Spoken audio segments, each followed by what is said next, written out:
Almagtige God en Vader, ons kom met vertroue na U troon deur die meriete van U Seun Jesus. Dankie dat hy die versigtinge van ons hart ken. Mag dit wees dat ons aanbidding voor U aanneemlik sal wees. Mag dit wees dat U op 'n besondere wyse deur U Gees die woord aan ons sal verklaar. Die behoefte van elke hart word verheerlik terwyl ons U aanbid. In Jesus naam. Amen.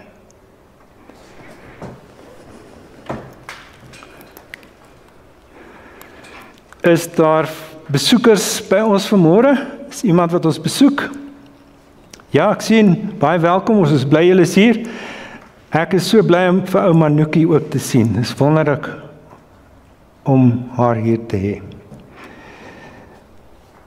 Gelowiges, voor ons kom by die skriflesing, wil ek net vir u sê dat die Here werk agter die skerms en dat die Here betrokke is met sy voorsienigheid. 'n Hele aantal weke terug het ek gebid en gevra dat die Here my moet lei oor 'n onderwerp wat ek vandag met u sou deel. Min wetend het ek geweet dat die onderwerp wat ek gekies het, die tema was van die lesstudie van hierdie dag. Ek het dit glad nie geweet nie. En dit bemoedig my, want ek weet dat die Here is betrokke by ons aanbidding en dat die boodskap wat hy vandag wil hê ons moet hoor, 'n belangrike boodskap is. Dis 'n boodskap wat ons dalk van 'n ander hoek moet hoor, maar dieselfde integrasie en basiese boodskap moet wees. Daarom wil ek vra dat u saam met my sal blaai na een enkele vers, ons het dit vanmôre in die les behandel, Lukas 10 vers 27. Ek lees, en dit is Jesus wat met die jong wetgeleerde gesels. Nadat Jesus vir hom 'n vraag gevra het, antwoord hy in vers 27. Hy antwoord: jy moet die Here jou God lief hê met jou hele hart en met jou hele siel en met al jou krag en met jou hele verstand en jou naaste soos jouself. Broers en susters, ons leef in 'n wêreld vol geraas. Dis eintlik 'n kakofonie van stemme wat ons aandag roep, wat elkeen 'n ander pad van vervulling probeer aankondig. Ons word gebombardeer met boodskappe oor dit wat werklik saak maak, wat eintlik 'n goeie lewe sal uitmaak as ons hierdie boodskap sou navolg en toepas. En te midde van al hierdie aandagsoekery en hierdie chaos, vra ons onsself as sy kinders en gelowiges, hoe onderskei ek die stem van God? Hoe weet ek wat God werklik waar van my verlang? Wat is vir hom werklik belangrik in my aanbidding? Ons wend ons vandag na die Ou Testament profeet Micha. En Micha was 'n stem wat deur die verwarring van sy tyd deurgedring het en wat steeds met ewe duidelikheid tot ons praat, selfs al is dit 2700 jaar gelede. Want in Micha 6 vers 8, en dit is die teks waarop ons wil fokus vanmôre, kry ons 'n diep tog bondige samevatting van God se wil vir die mensdom. Dit waaroor ware aanbidding regtig gaan. Dis nie 'n komplekse formule.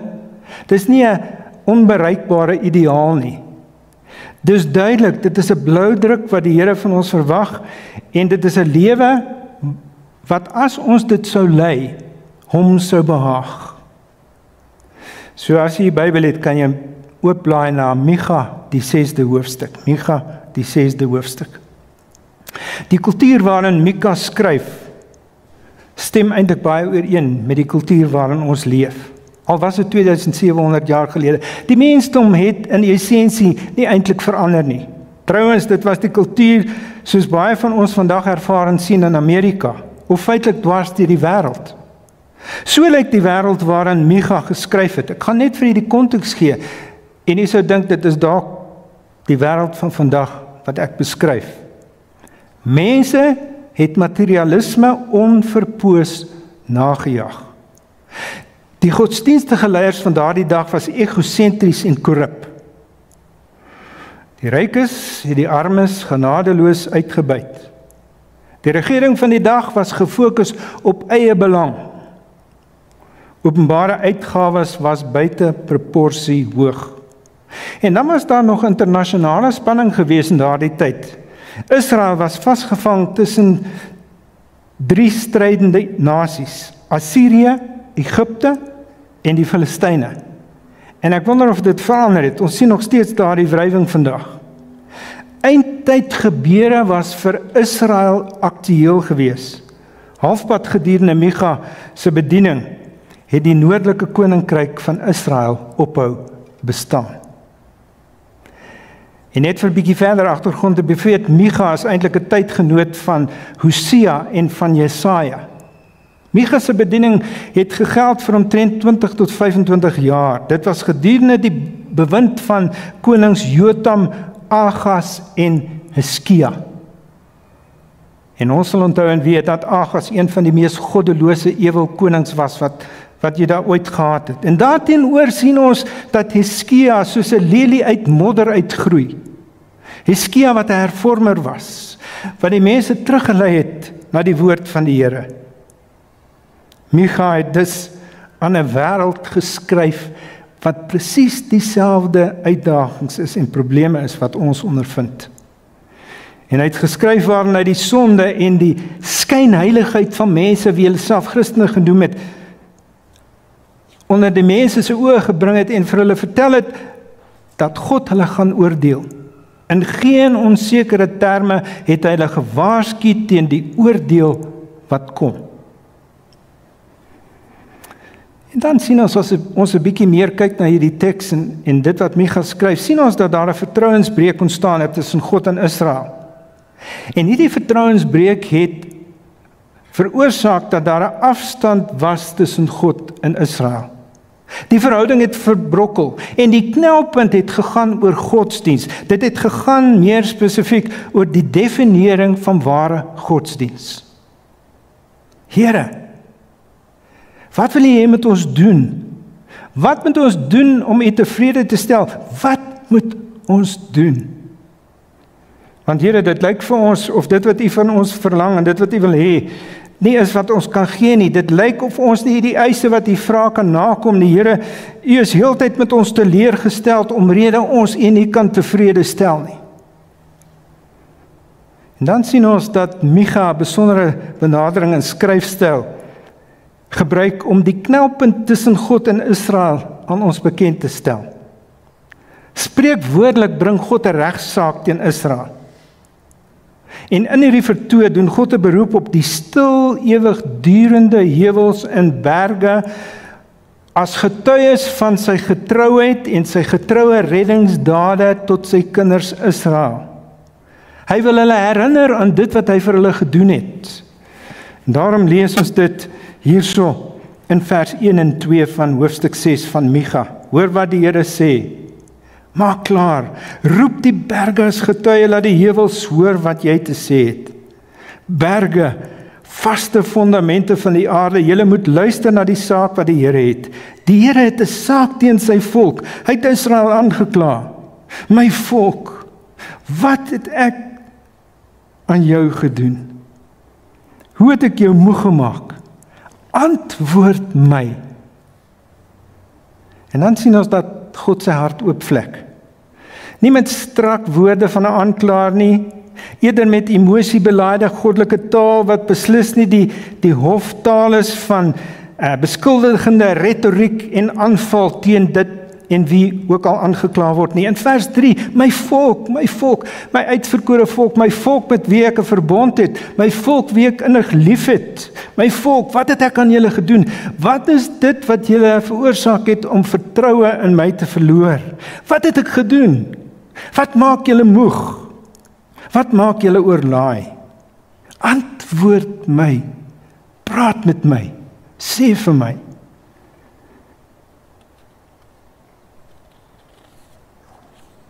En dan sien ons dat die Here hulle herinner aan sy reddingsdade. En hier lees ons dit in vers 4 en vers 5. Hier kom die Here en hy sê, my kinders, onthou net, ek het jou uit Egipte gebring. Ek het jou die plek van slawerny gered. Hy het vir Moses gestuur om jou te lei, ook vir Aaron en Miriam. My volk, dink aan die planne van koning Balak van Moab, en wat Bileam seun van Beor hom geantwoord het. Dink aan alles tussen Sittim en Gilgal, en weet dat die Here julle die oorwinning laat behaal het. Gelowiges vanmôre, baie keer wanneer daar 'n stilstand kom in ons verhouding en ons gesels en ons kontak met die Here, dan is dit asof ons tot die besef moet kom dat in realiteit die konstante altyd daar was. En by wyse van hierdie gesprek sien ons dat ons in Israel as mense nie eintlik verander nie.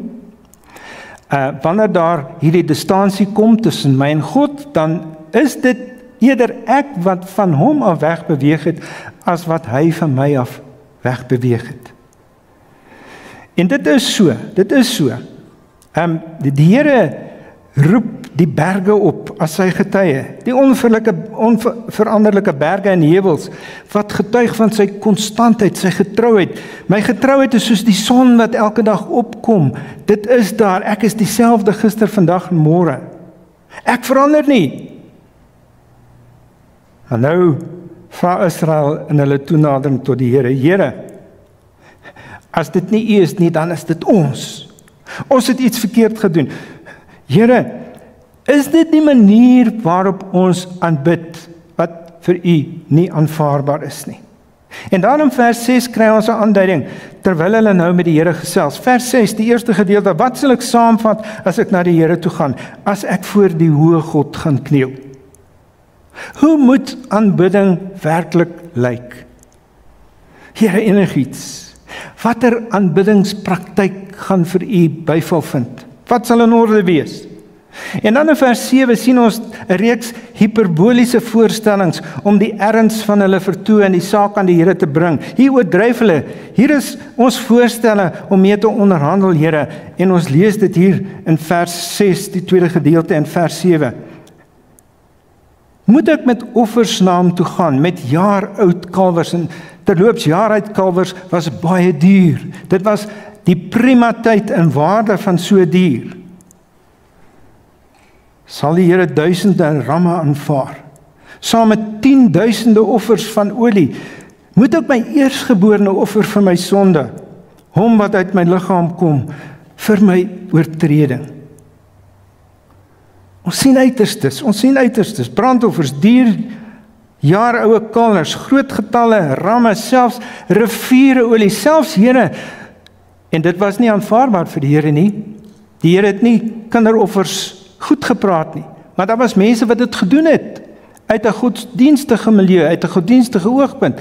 Selfs miskien 'n verwysing na Abraham, wat Isak geoffer het. Here, al moet ek van my vlees gee, wat is dit wat ek moet bring om my aanbidding vir U aanvaarbaar te maak? En dis so tipies van ons, nê? Ons onderhandel met die Here, ons praat en sê, Here, wat ook al U vra, sal ek doen. Sê dit net, Here, as U wil hê dat ek enkel lopend of getroud moet wees, ek aanvaar my Lord, dit maak nie aan my saak nie, solank en sodra ek U tevrede stel. Here, ek sal gaan om 'n prediker te wees, ek sal voltyds vir U werk, ek sal myself diensbaar maak, ek sal 'n ouderling, 'n diaken wees, Here, net wat U wil hê, ek sal my Bybel lees, Here, ek sal meer tyd met U spandeer, as U net vir my sê wat ek moet doen. Ek bedoel dit reg, Here. Gelowiges, daar's nie fout om diensbaar te wees nie. En daar's ook nie fout daarin om toegewyd te wees nie. Maar dis nie die primêre ding wat saak maak vir God in ons aanbidding nie. So wat is fout? Vir my voel dit dat ek eintlik die goeie indruk en die regte indruk moet skep as 'n gelowige. En ek wil net vir iets onbenullig noem, is vir my eintlik so interessant om te kyk na menslike gedrag. Ons is baie ingestel op hoe ons oorkom as gelowiges onder mekaar. Nou broers en susters, ek wil nie daaroor uitwy nie, want dit is nie die tema van ons oordeenking vanmôre. Ons moet weet dat God en Jesus ons voorbeelde is. Maar dit is goed vir my om goed te vertoon, om gunstig te wys dat ek 'n gelowige is en dat ek deelneem aan aanbidding, dat ek eintlik namens my medebroers en susters 'n goeie beeld sny, dat ek geklassifiseer kan word as 'n goeie, getroue, sewende dag Adventiste Christen. Net om die punt te illustreer, dis onskuldig, ek verwys nie na iemand toe nie. Wanneer die bordjie verbykom, dan volg ons oor die diaken en dan volg ons hoe mense gee. En baie keer gaan die bord verby mense. Nou ek weet dat baie beplan in hulle gee, hulle tiendes en offergawes, en dis wat ek ook doen. So ek gee nie in die bordjie nie, maar dan sal party vinnig na die sak gryp of die handsak, maak of hulle iets uithaal en maak of hulle iets insit in die bord. Dis eintlik heel onskuldig. Ons is ingestel want ons weet ander kyk na ons. Ons wil 'n goeie beeld sny. Ons wil toegee dat ons toegewy is. My broer en suster, die kern van vanmôre se boodskap is net dit: God wil jou en my hart hê. Mens kan 'n sendeling wees en die Here voltyds dien en jou hart kan hard wees. Jy kan getroud of enkellopend wees en jy kan 'n rebelse hart hê. Jy kan baie godsdienstig wees, maar baie ver van God af wees. Uiterlike gedrag kan so maklik 'n fasade wees, 'n mombakkies wees. Dit kan pretensie wees. Maar daarteenoor wil God werklik jou en my hart hê. God het elke aanbod van die Israeliete verwerp. Hy het dit verwerp. Dit was nie wat fout was nie. Hulle het die punt heeltemal gemis. Hulle wou 'n ooreenkoms aangaan, maar God wou hulle harte hê. En daarom sien ons dat voorheen het die Here ook deur sy profeet Hosea gespreek in die 12de hoofstuk daar vers 7 sê Hosea: wat jy moet doen is om na jou God toe terug te keer. Jy moet hom lief hê en sy bevele gehoorsaam. Jy moet jou hoop altyd op God vestig. Liewe toehoorder, vanmôre luister mooi. Hier in essensie is die beginsels van ware aanbidding. Hier is wat God werklik van jou en van my verlang. Micha 6 vers 8. Ek gaan dit eers uit die 33 vertaling lees. Hy het jou bekend gemaak, o mens, wat goed is. En wat vra die Here van jou anders as om reg te doen, liefde te betrag en ootmoedig te wandel met jou God. Die 2020 vertaling stel dit so: hy het aan jou mens bekend gemaak wat goed is. Wat anders eis die Here van jou as om net te doen wat reg is, om troue liefde te bewys en om nederig die pad saam met jou God te loop. So hier is dit, 3 beginsels. Die eerste een, doen wat reg is, do justice. Die tweede beginsel, bewys liefde, love kindness. En die derde beginsel, wees nederig, walk humbly. Nou beide die Ou en Nuwe Testament onderskraag hierdie belangrike beginsels.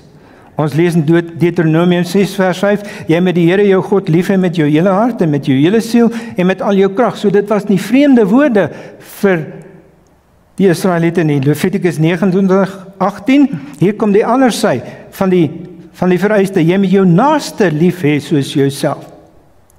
En dan weer in die Nuwe Testament, en dit het ons gelees, en ons sal nou weer daarna toe gaan. Lukas 10:27, Jesus se gesprek waar hy godsdiens probeer definieer en prakties maak. Jy moet die Here jou God lief hê met jou hele hart en met jou hele siel en met al jou krag en liefde en jou verstand en jou naaste lief hê soos jouself. So dis die opsomming van die Dekaloog, die 10 gebooie. Liefde vir God en liefde vir my medemens, die essensie en definisie van godsdiens. Westerse denke redeneer van oorsaak na effek, maar Hebreëse denke redeneer andersom. Dit redeneer van effek na oorsaak. En voordat jy en ek die eerste 2 vereistes kan nakom, moet ons die laaste vereiste nakom. Ons moet 'n nederige pad saam met God wandel, anders sal ons nie kan reg doen en liefde kan bewys aan ander nie. Broers en susters, probeer soos ons wil, ons kan probeer om goeie moraliste te wees, maar dit het ook sy perke. Daarom kyk ons na die laaste eienskap van ware aanbidding, nederigheid, om nederig die pad saam met God te loop. Die woord nederig kom van die Hebreëse woord wat beskeie of versigtig beteken. Het jy al gekyk na 'n beskeie persoon? Dis die antitese van wat ons op die paaie sien, met ligte en ry swart voertuie. Hier kom ek, hier is iemand belangrik. Dis die teenoorgestelde. Dis iemand wat groot gestalte het, wat niks sê nie.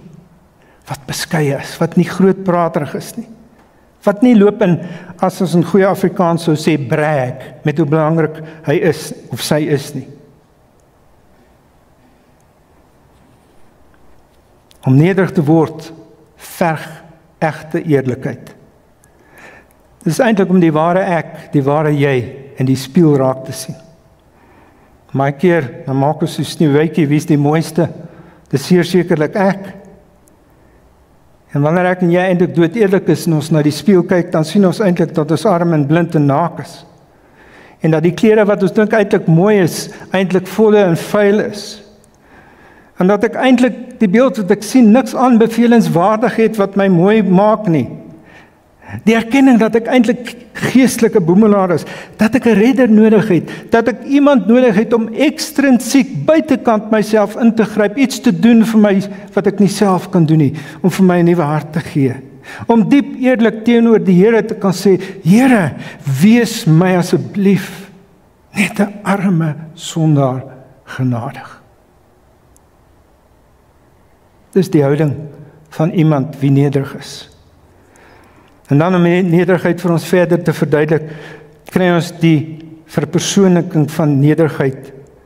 Van die God wat in die gedaante van 'n diensknegt kom, hy het homself verneder, hy het homself niks geag, sodat ander alles kan wees.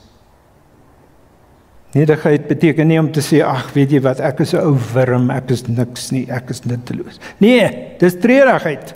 Dis nie nederigheid nie, dis selfbejammering en baie keer 'n vorm van trots, 'n verskuilde vorm van trots. En wanneer ek daagliks met Jesus wandel, dan verander hy my stelselmatig na sy beeld. En broers en susters, daar is twee dinge wat die Here onteenseglik in sy wil en sy begeerte het vir elke mens op aarde, en dit is terwyl ons hier leef, dat ons meer en meer word soos sy seun Jesus, want sonde verdof daardie beeld van Jesus, en ons het nodig dat hy in ons lewe deur sy gees, sodat daardie sonde gepoets kan word, weggeneem kan word, sodat ons meer sy beeld reflekteer. En dan die ander natuurlik, sy begeerte is om ons saam met hom in sy ewige koninkryk te hê. Maar dat hy meer en meer word, en ek minder en minder word, sodat sy beeld gereflekteer kan word. En dan kyk ons na die tweede essensie van Christen wees, wat God eintlik in jou en my lewe soek, en dit is naasverwant. Hy het aan jou mens bekend gemaak wat goed is, wat anders eis die Here van jou, as om net te doen wat reg is. Te doen wat reg is, geregtigheid. Die Hebreëse woord is mishpat, en dikwels in die Ou Testament word hierdie woord op God se karakter toegepas. God is regverdig, hy is absoluut reg en regverdig in sy handelinge en sy optrede. Niemand sal ooit 'n vinger kan wys en sê, God, jy het my oorgesien. Jy het 'n wit broodjie gehad, maar ek was die swart skaap. Nee, niemand sal kan sê ek is onregverdig behandel nie. Hy is onpartydig. Hy gee aan elke mens presies wat hulle verdien. Geregtigheid beteken eintlik in wese om mense reg te behandel, omdat jy God ken. Onthou julle, so 'n hele paar jaar terug het ons sulke rubber armbandjies gedra. Sulke mooi klere. Kan iemand dit onthou? Ja, wat het gestaan op daardie armbandjie? WWJD. What would Jesus do? Ek dink ons moet weer van daai bandjies bestel, ons moet dit vir 'n hele maand dra. Hoe sou Jesus my in hierdie situasie behandel? Hoe sou ek graag behandel wil word in hierdie situasie? Omdat ek Jesus ken, hoe wil hy graag hê dat ek iemand anders in hierdie situasie moet behandel? En daarom vra Micha vanmôre indringend, hoe lyk my godsdiens? Die Here doen 'n beroep op jou en my hart om reg te doen. Dit kan nie anders nie. By implikasie tree die kinders van God reg op, want hulle ken God. Dis die regte ding om te doen wanneer ek dinge regmaak met iemand in my familie waar daar skewe verhoudings is. Dis die regte ding om te doen wanneer daar skewe verhoudings is tussen my medebroer en suster hier in die kerkfamilie. As jy met iemand iets moet regmaak, dan vermaan die woord van die Here jou vanmôre om dit te doen. Hier is hoekom dit so relevant is. As ontvanger van die reddende genade van Jesus en omrede ek met hom wandel en sy liefde deel word van my lewe, dwing dit my tot betrokkenheid. 2 Korintiërs 5 vers 14, die liefde van Christus dring ons. Omdat dit so deel is van my, word dit onwillekeurig. Dit kan nie anders dat die liefde van Christus sigbaar word in my optrede teenoor ander nie. Ek kan nie net iemand inherënt lief hê, tensy die liefde van Christus my nie dring nie. Dis my oriëntasie teenoor God veroorsaak, dat ek die regte oriëntasie kan hê teenoor mense, my naaste.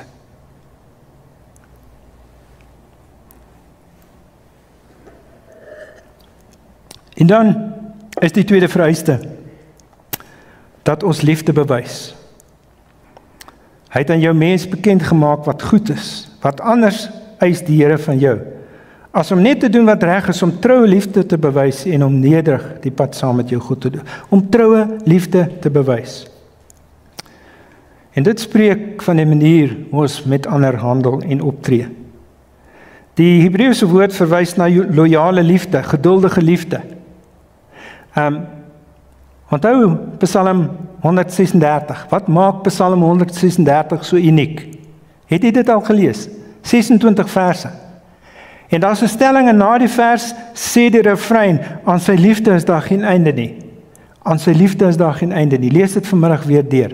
Aan sy liefde is daar geen einde nie. Konstant, aan sy liefde is daar geen einde nie. En dis die woord wat soms vertaal word met barmhartigheid, ewigdurende liefde. Dit spreek van ons verpligting om te sorg vir mense wie nie eintlik vir ons omgee nie. Hier is 'n eenvoudige definisie van barmhartigheid. Doen aan ander soos God aan jou gedoen het. Hier is nog 'n definisie. Barmhartigheid is wanneer jy nie kry wat jy verdien. Dis genade. Wanneer jy iets kry wat jy nie verdien nie, dan is dit ook genade. En Micha vereis dat ons aan mense sal gee dit wat hulle nie altyd verdien nie, omrede ons God se liefde ken en dit deel van ons lewe word. En daarom vra ek vanmôre, liewe gelowige, om terug te dink aan jou eie lewe, jou eie wandeling met die Here. Het God jou geseën? Dan wees 'n seën tot ander. Het jy die vergifnis van God ervaar in jou lewe, dan vergewe ander. Het God jou opgehef toe jy onder was, dan moet jy ook selfs mense wat swaar kry oplig. Het God die foute in jou lewe oorgesien, dan moet jy ophou om te konsentreer op die foute in ander mense se lewens. Of ons dit wil erken of nie, ons interaksie met mense het net twee gevolge. Of ons staan met 'n koevoet in ons hand, of ons staan met 'n troffel in ons hand. Of ons breek mense af, of ons bou mense op. Net twee dinge. En dan sien ons die praktiese toepassing van dit wat Micha definieer as ware godsdiens. En ons sien dit by wyse van 'n wonderlike verhaal wat Jesus vertel in Lukas 10. En hier wil Jesus vir ons die definisie van ware godsdiens toon. Hier is 'n slim jong prokureur aan die woord.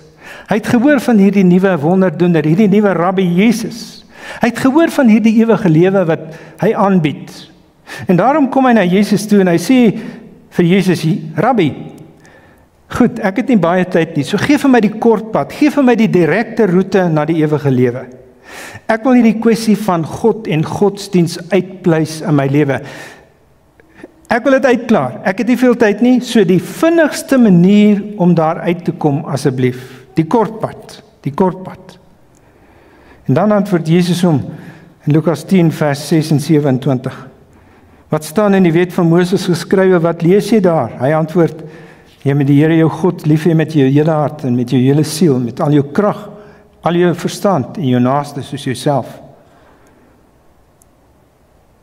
En dan gee Jesus vir hom eintlik dit wat hy gevra het, die punchline. Hier is dit. Hy het geantwoord, jy het reg geantwoord, sê Jesus vir hom, doen dit en jy sal die lewe verkry. Doen dit net, dis godsdiens, dis waaroor dit gaan.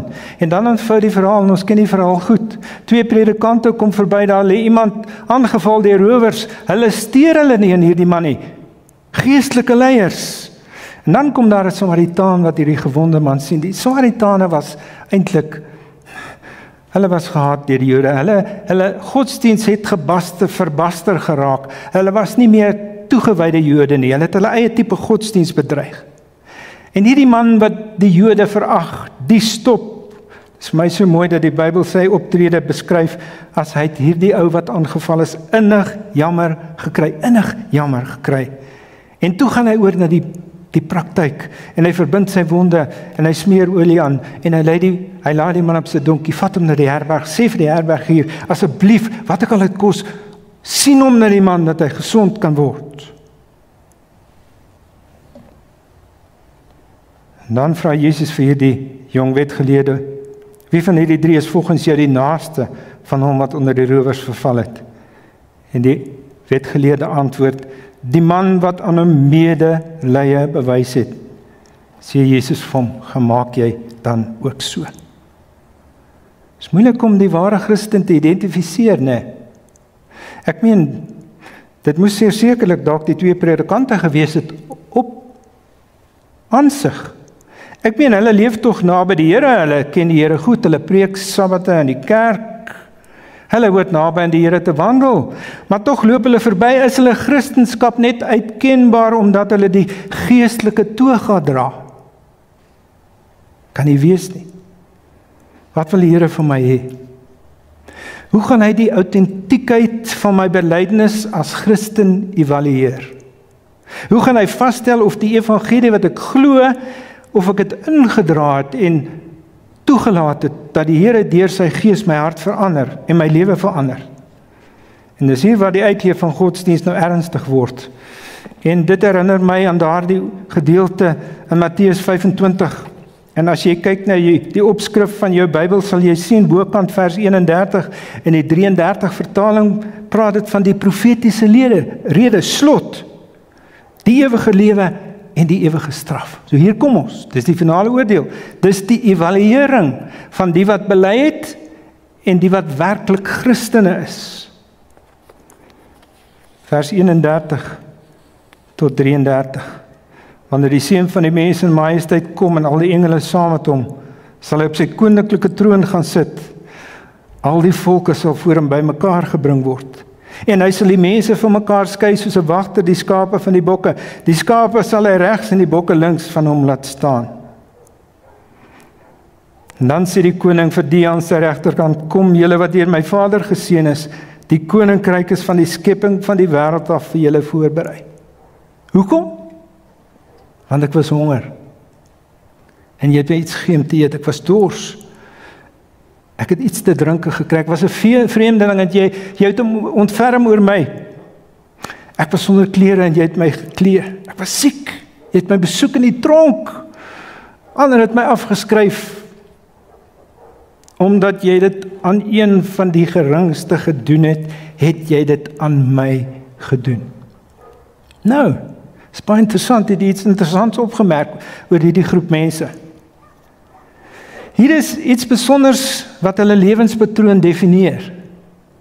Sonder dat hulle bewus is daarvan, is die vrug van die Heilige Gees teenwoordig in hulle lewe en word dit hulle onwillekeurige, natuurlike lewensgedrag. Hulle dink nie eers daaraan om so te lewe nie. Hulle kom nie eers agter dat hulle besig is om die beeld van Jesus te reflekteer in hulle lewens nie. Die liefde van Jesus het vir hulle nuwe sensitiewe harte gegee. Hierdie is die mense vir die wil van God dien. Hierdie is die mense wie werklik aanbid. Dit kan nie anders nie. Omrede hulle met Jesus tyd spandeer en ootmoedig met hom wandel, het sy liefde hulle harte transformeer. Hulle kan nie anders as om betrokke te raak met ander mense nie. Jesus se teenwoordigheid maak my sensitief tot die behoeftes van mense rondom my, sodat ek nie net ander kant toe sal kyk en verbyloop nie. Ek kry 'n nuwe ingesteldheid, 'n nuwe waarnemingsvermoë, ek kry 'n hart wat deel is van die hart van God, 'n hart van liefde, ek kry 'n ingesteldheid om te help en te dien, omrede ek deelagtig word van die liefde van Christus, en daardie liefde help my om dinge te doen wat nie natuurlik is vir my om te doen nie. Dit dwing my, want ek kan nie anders nie. En nou seker vir die teendeel, die hartseerste gedeelte in hierdie Bybel, die tweede groep, gaan weg van my af, julle vervloektes. En dan kom die benoeming. Ek was honger, dors, vreemdeling, sonder klere, siek, die tronk. Ek het niks ervaar nie. En dan sal hulle sê, maar Here, wanneer het ons dit gesien? En Jesus sal sê, vir sover julle dit in een van die geringstes nie gedoen het nie, het julle dit ook nie aan my gedoen nie. En as Jesus 'n voetnoot kon skryf aan die onder van hierdie gedeelte van die Bybel, sou dit dalk soos wees: jy het deur die emosies van Christendom gegaan.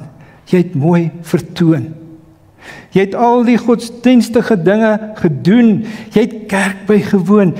Jy het offers gegee, jy het selfs tiende betaal. Jy was feitelik elke Sabbat hier. Maar tragies. Het jy nie toegelaat dat die evangelie wat jy glo, jy het dit nie ingedra nie. Jy het nie toegelaat dat ek vir jou 'n nuwe hart gee nie. Jy was koud en onsensitief teenoor mense. Jy was nie betrokke nie in hulle lief en leed nie. Jy was knus besig om te kyk na jou eie stand tussen jou eie mense. Broers en susters, die ware ek, die ware jy, sal eendag ontbloot word. Dis onvermydelik. Die skyn van godsaligheid, die vertoon van Christelikheid, ja, die voorgee, die mombakkies, die fasade, die pretensie, sal nie ewig weggesteek kan word nie. Die ware ek en jy sal ontbloot word. Ons kan dit nie sy stap nie. Wat 'n groot tragedie. Gaan weg van my af. Ek het jou nie leer ken nie. Jy het my nie opreg leer ken nie. Want as jy het, dan sou jou lewe van iets anders getuig het. Wat jy bely het en hoe jy gelewe het, het nie geruim nie. Ek wonder, wat sou u graag op u grafsteen geskryf sou wil hê? Ek het al baie daaraan gedink. Hoe sal mense my onthou? Sal dit wonderlik wees as daar geskrywe kan wees: hier is iemand wie geleef het wat hy geglo het. En dit is God se vereiste vir ware godsdiens. Ek lees vir u 2 pragtige aanhalings uit die boek van 'n geïnspireerde skryfster in haar boek Heavenly Places, bladsy 237. What a man is has greater influence than what he says. The quiet, consistent, godly life is a living epistle, known and read of all men. Holiness is not shaped from without or put on, it radiates from within. If goodness, purity, meekness, lowliness, and integrity dwell in the heart, they will shine forth in the character, and such a character is full of power. Not the instrument, but the great worker met 'n groot W, in whose hand the instrument is used, receives the glory. The heart filled with the Saviour's love daily receives grace to impart. The life reveals the redeeming power of truth. En dan 'n laaste paragraafie. Pure and undefiled religion speaks for itself. It transforms the characters of all who receive it, improving their usefulness and beautifying all with which it is brought in contact. A man's worth is not measured by the position of responsibility that he occupies, but by the Christ-like spirit that he reveals. When the Savior abides in the heart, the work bears the impress of the divine touch. Self does not appear. Christ is revealed as the one altogether lovely. So wat vra die Here van my, medegelowige? As Adventiste Christene kan ons so maklik in 'n fariseërsgat, slaggat trap. As konservatiewe nougesette Christene met baie spesifieke lewenstylkeuses kan ons fokus op Jesus verloor en meer oor die uiterlike konsentreer. Ja, ek sê dit met empatie en nie met bybedoeling nie. Die feit dat ons 'n vegan dieet wil volg, kan eintlik ons godsdiens begin word. Ons kan in die struik trap om te dink aan verlossing deur denominasie eerder as deur die genadegawe van Jesus Christus op die kruis. Ons kan dit so maklik doen. Ons fokus te dikwels daarop om reg te wees eerder as om reg te doen. Die godsdiens wat God goedkeur is die godsdiens vanuit die hart. En daarom herinner Micha ons vanmôre, uiterlike godsdiens, die uiterlike beeld wat ek probeer sny, is nutteloos, tensy my hart aan hom behoort. Hy wil die regte jy hê, die persoon binnekant, dis in wie hy belangstel. Hy ken die motiewe agter ons optrede. Ons kan baie godsdienstig voorkom, aktiwiteite namaak, maar die hart jok nie, wat sê hulle, waarvan die hart van vol is wat? Loop die mond van oor en sal die lewe van getuig. Ek moet besef dat slegs wanneer ek ten volle van God afhanklik is en wanneer ek daagliks in nederigheid met hom wandel, eers dan gaan dit vir my moontlik wees om barmhartigheid, om liefde uit te leef en om reg te doen, reg op te tree, reg te leef teenoor mense. Wat belangrik is dat ek 'n lewende, groeiende verhouding met Jesus het. Want as ek God met my hele hart en siel en wese dien en hom liefhet, dan kan dit nie anders as dat dit my dwing tot missie nie, tot sending, tot betrokkenheid nie. En daarom vra ek vanmôre, met wie is jy betrokke in jou lewe? Wie is jy besig om te bedien? Wie is jy besig om op te soek? Want dit is in essensie die definisie van ware godsdiens, om betrokke te raak. Dit is waartoe Micha ons roep in God se woord vanmôre. Hy het aan jou mens bekend gemaak wat goed is. Wat anders eis die Here van jou as om net te doen wat reg is, om troue liefde te bewys en om nederig die pad saam met jou God te loop. Mag die Here en mag hy dit doen deur die teenwoordigheid van die Heilige Gees. Mag hierdie definisie van ware godsdiens en dit waartoe hy ons toe roep, mag hy dit moontlik maak deur die werking van die inwonende Gees tot eer en verheerliking van sy naam. Amen.